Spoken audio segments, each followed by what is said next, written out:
Arsenal 2, Olympiacos 0 then is how it finishes. This is welcoming Gab Marcotti. Gab, you were keeping an eye on this one for us? I was, and I can tell you, you know how Arteta loves talking, like a whole bunch of managers actually loves talking about control and controlling the game. And remember, he told us how much they controlled the game against Man City when they were losing 1-0 at home. He wouldn't have liked, I think, what he saw in the second half because it turned into a very wide open game. As we saw Arsenal, plenty of chances in the first half. Olympiacos came back. They were dangerous. We saw those Raya saves. And, you know, I think Arteta decided to rotate, play some second stringers, or maybe I'm being unkind here, but make some changes from the lineup to which we're accustomed. Obviously, we saw Ben White, Lewis Skelly, who I thought did okay. We saw Marino midfield. You had Rice. You had Saka on the bench. You had Timber on the bench. And what happens? All those guys come on in the second half because you could tell he was extremely grumpy until Saka scored that second goal in injury time. And we saw Gyökeres, of course, play a key part in the opening goal. Gab, how was his performance? So it was good in the first half against Olympiacos. Tailed off a little bit.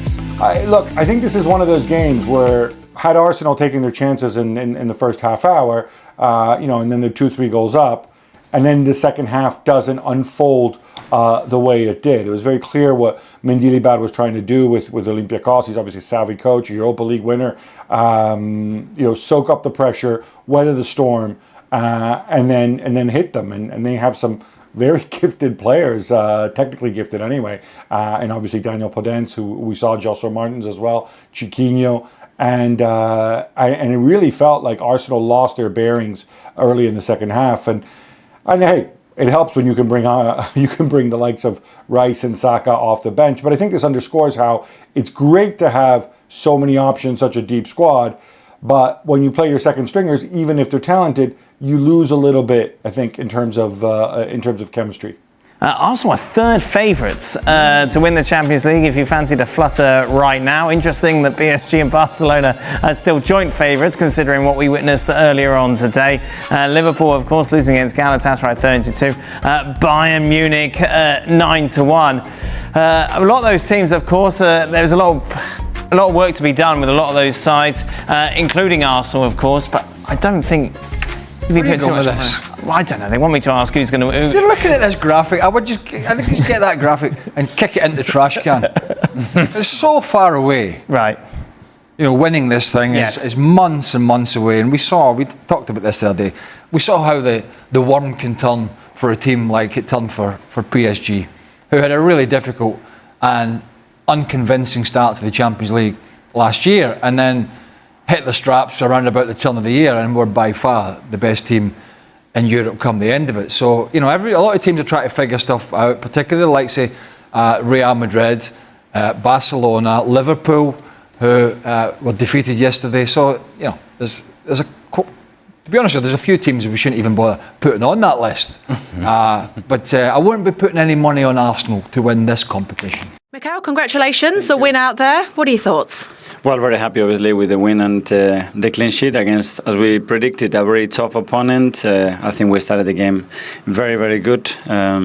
Scored the goal, had some big chances that in the Champions League you don't put them away. After you go into suffer, and then we had a period in the game we became a little bit open. We needed a big save from David in one action to keep the clean sheet. But overall, after 3 days and the game that we had to play in Newcastle, credit to the boys the way we performed. Is that something that you might take from this game in terms of reassess, and how do you work on it in terms of, you mentioned there, closing the chances and the opportunities that you get, especially maybe latter parts of this competition? Yes, because we know that it's all about the boxes. Their team, they don't need much, and they arrived 3 or 4 times and they looked a real threat. So when you have those big chances, you have to put them in the net. If not, like we had in the last 10 minutes, we had to dig in very, very deep to control them, and at the end to earn the right to win the game. Well, look, here's 14 home games that you've now won here at the Emirates in the league phase of this Champions League stage, and kept 11 clean sheets on the way. Is that progress? It must be music to your ears. Well, that's very difficult to do, so credit to the boys. The consistency we're showing in this competition against very tough opponents, and we go again on Saturday. Martin Ødegaard looked a man on a mission tonight. He almost looked back to his best out there. Would you agree? Yeah, he was phenomenal. I think he influenced the game in a manner that is very important with us, because he continued to play forward, carrying the ball, putting people through on goal, and generated some big chances for his teammates. He should have scored a goal as well in the big open chance that he'd had. So very good to have him back at this level. Look, we know the narrative of the strength and depth that you've got, but do you find that your squad are actually thriving off this? They're stepping up to the mark. They do, and they all know that they have a chance to play, to maybe make 6 changes, and I want everybody to be big part of that. The players came in as well to help when the team was still lacking a bit of rhythm and needed to re-energize. Declan comes in, Neps, Bukayo, Mosquera, anybody that comes in, Jurian brings another dimension to the team. Great to see. Big Gabby okay? He came off? Yeah. He was struggling a bit with, I think it was a kick in the first half, and we decided to take him off. And then I'm sure your mind probably hasn't wandered to it yet, but West Ham at the weekend, that'll be your 300th game in charge of Arsenal. In this day and age, that's an achievement in itself. I didn't know that. That's a lot of games for this football club. So, I feel very honoured, and a lot of gratitude for everybody that has allowed me to stay for that long here. Gabby, Bukayo eventually got that second goal, but how hard did you have to work to see that game out? Because did you feel like Olympiacos could nick something at any second? Yeah, I mean, this is Champions League. They've got a really good side with really good players.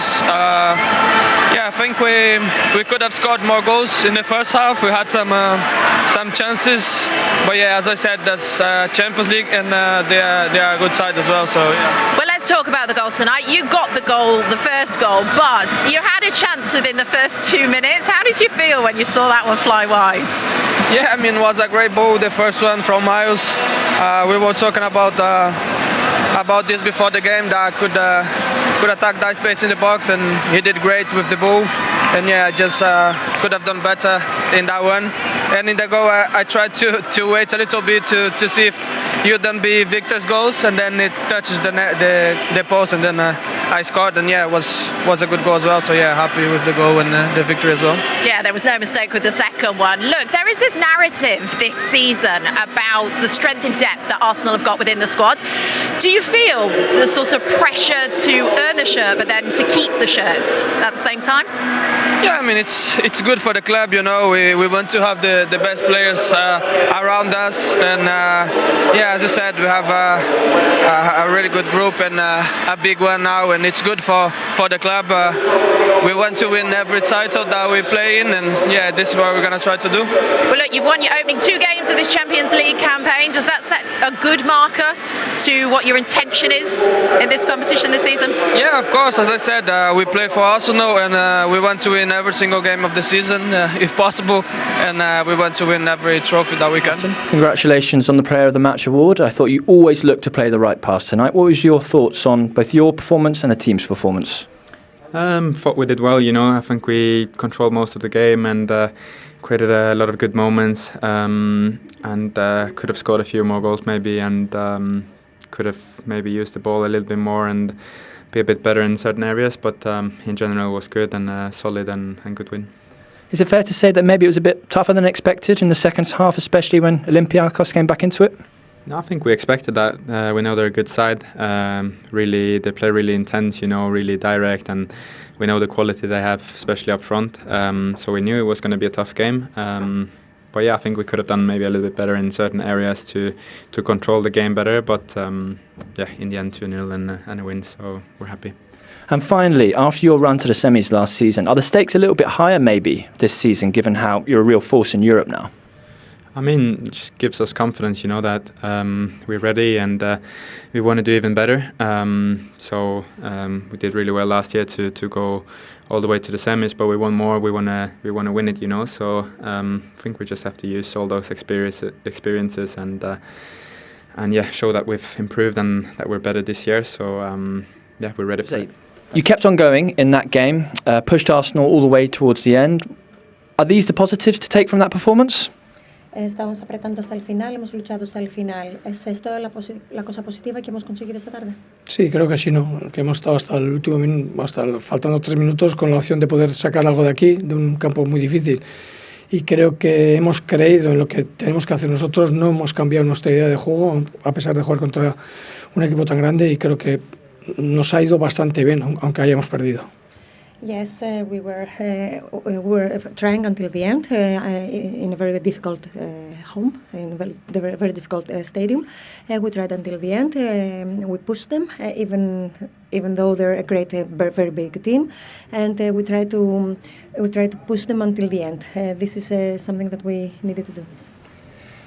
There were a lot of nerves among the home fans in the second half. Could you sense that? And what motivation did that give your players to up their performance? Estaban muchos jugadores en el medio del campo apretando mucho y intentando de sacar la iniciativa. ¿Cuál era la motivación que teníamos nosotros para poder intentar? No, la motivación era el no cambiar nuestro estilo de juego por jugar contra un equipo tan bueno como el Arsenal. Y creo que en ese sentido los jugadores han sido los que han sido valientes en el terreno de juego y han querido hacer eso, sabiendo que podías llegar tarde, que te podían sacar una contra y que podían hacerte mucho más daño, ¿no? Pero creo que al creerse lo que estaban haciendo, al ser valientes, pues en ese sentido nos ha salido bastante bien.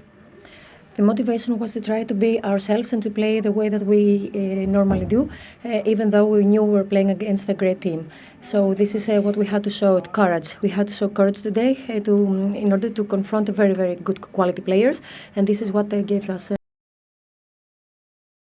Not good enough as City drop points away from home. Frank Leboeuf is still with us. Frank, take us through this one. Well, I don't want Craig to be too much excited by League One clubs, That was a clear robbery from Monaco. That was a real robbery. I mean, no way that they deserved to even get a draw, but they fought until the end. And maybe City, second half, got a little bit sloppy. I want to talk about Haaland. Haaland touched 7 balls in the first half, had 2 shots in goal, 2 goals. That says a lot about the guy and the fact that he's a real finisher and a game changer. That's simply amazing what he did. And it's sad for Manchester City that they didn't try much or more because they would have won that game very much easily and didn't do enough. And it's life, it's hard to say on the penalty because we don't have a clear image if I think it's Nico Gonzalez who do the high foot. I never seen that he touched Dyer's head. That's not clear for me. So I can't say it is or it is not a penalty. Maybe players will know better. But anyway, City should have won that game. Didn't do what they had to do to get the 3 points, and Monaco got something special tonight with 1 point. It doesn't really matter though. It's the contact is somewhat irrelevant. He had grass on his head, didn't he? He kept pointing to the grass. The contact is somewhat irrelevant. It's the dangerous aspect of the play, which affected, was it Dyer that went for the header? Yes. Which affected Dyer's ability to make the header because the boot was in the face. So they kind of touch. For those that saw the Chelsea game yesterday, João Pedro come off the bench and got sent off for a second booking for something similar. The boot was up near the face. They were really might not even any contact, but it was a second booking. So as soon as, and we did see that with contact from Arda Güler at the weekend in the Madrid derby. So you raise your boot in the box like that, not as an attacker. It seems fine if you're an attacker. I don't know why the rules are different. But if you, as a defending player, raise your boot that high, near a head, be sure, even if there's no contact, if somebody's in the vicinity, you're going to be punished for it. And Haaland obviously making a statement again, blah, blah, blah. Yeah, shocker. Erling Haaland's going to score goals. Yeah. But also shocker, after the match, not happy with the outcome of this game. And it's not the first time, and I think it won't be the last time this season that we'll hear Erling Haaland talking about, look, how much more can I do? Because if I touch the ball 7 times in the first half... Do you think he's going to leave City? What? So you're suggesting he's going to go to a bigger club? Wait, you're taking quite a leap there. Well, I'm trying to fill some time on this segment. Well, I've got news for you. We really don't need to fill time on this segment. All I'm saying is that if you're a player like Erling Haaland and you feel like you're doing your job, but you're still not getting the results that you think... You're going to leave. Wow. Not yet, Dan. He's not leaving just yet, regardless of whether we need to fill this segment or... William Saliba opens up on Arsenal frustrations and his mission to win trophies. William Saliba has officially committed his long-term future to Arsenal, signing a new 5-year contract and turning down interest from European giants like Real Madrid. But for the French defender, this decision wasn't just about loyalty, it was about unfinished business. Speaking candidly about his journey so far with the Gunners, Saliba made it clear he's not satisfied yet. Despite his rising status as one of the Premier League's top centre-backs, he hasn't lifted the kind of silverware that truly defines a legacy. He, Trent Alexander-Arnold, won some titles with Liverpool, Saliba said, when asked why he stayed at Arsenal despite Real Madrid's interest. Me? I haven't won anything here yet, just the Community Shield. That's not enough. I haven't done anything to feel like I should leave. I want to win trophies here. A lot of them. This level of honesty is rare and refreshing. Saliba's hunger reflects the mood of the squad and the expectations of the fans. And it's a mindset that manager Mikel Arteta deeply values. It's great news for the club, Arteta said of the contract extension. Willy deserves this. His impact on the team has been phenomenal. We're building something special, and he's a key part of that foundation. Saliba also confirmed he's now fully recovered from the ankle injury that briefly interrupted his season. As Arsenal prepares for their Champions League clash against Olympiacos, he's clear about what needs to happen next. The club's long trophy drought has to end. I've been here for 3 years, and every time we finish second, it stings, he admitted. You go on vacation, but you're not really celebrating. You're thinking about what could have been. It doesn't feel right. Saliba's frustration isn't only about missed trophies. His path to becoming a starter at Arsenal wasn't smooth. After signing from Saint-Étienne in 2019, he spent the better part of 2 years on loan, including a spell at Nice that, at the time, left him questioning everything. When I arrived in 2020, I didn't play for 6 months. Then I was loaned out. Of course, I had doubts. I wondered if I'd ever play for this club, he said. But I told myself I couldn't leave without trying. Even when I was training with the under-21s, I kept working. When they told me in December it was best to go on loan, I was angry. I needed to play. But I never gave up.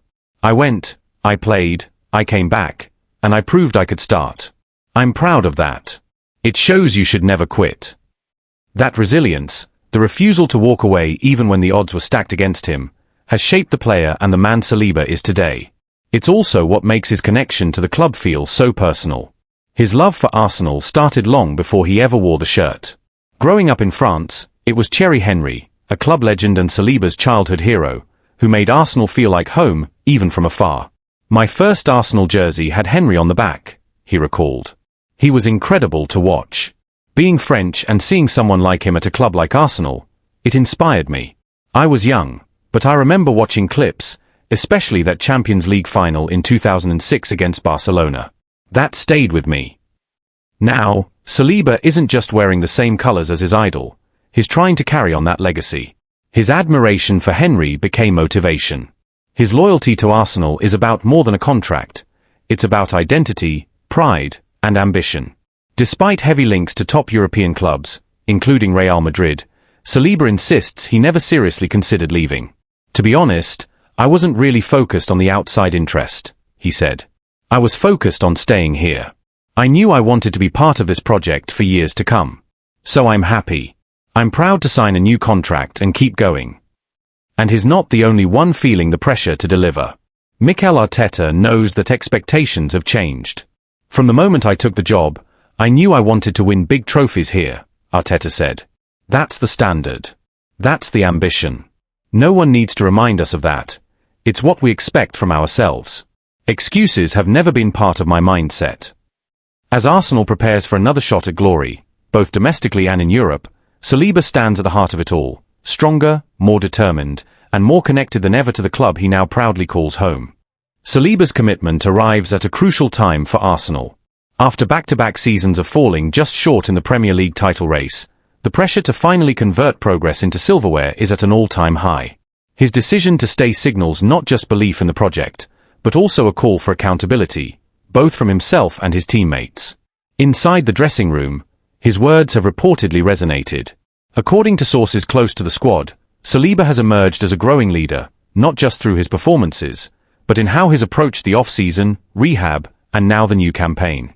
For a player still only 24 years old, it's a sign of maturity and ambition. The timing of his comments, ahead of a critical Champions League group stage opener, only heightens their impact. Arsenal's return to Europe's top competition last season ended in disappointment, exiting in the quarter-finals. Now, with a more seasoned squad and a stronger defensive core, there's an expectation that they'll go further. For Saliba, that means not only defending with discipline, but setting a tone of seriousness and hunger from the backline forward. Outside the club, his decision to reject Real Madrid has stirred conversation in both England and Spain. Some pundits have framed it as a rare example of a top young talent turning down the allure of Madrid in favour of loyalty and unfinished work. Others see it as a signal that Arsenal, once again, is a destination club, capable of retaining elite talent in their prime, not just developing it. That kind of perception shift matters, particularly as the Gunners continue to compete for high-profile signings and work to maintain the progress made under Mikel Arteta. In many ways, Saliba's choice reinforces the club's vision, a young, competitive core built for sustained success, not short-term fixes. Still, questions remain. Can Arsenal handle the pressure of being favourites? Can they manage the physical and mental demands of chasing a title across multiple fronts? And how much longer will players like Saliba remain patient if the club doesn't deliver the trophies they now publicly crave? For Saliba, at least, the answer is simple. He's staying because he believes it can happen, and that it should happen. I came back, and I've started almost every game since. I've seen the growth of this team up close. I know what we're capable of, he said. But we have to prove it. Talking isn't enough. As the season unfolds, all eyes will be on how Saliba and Arsenal respond to that challenge. For now, though, the message is clear. The club's defensive anchor is not just here to stay, he's here to win.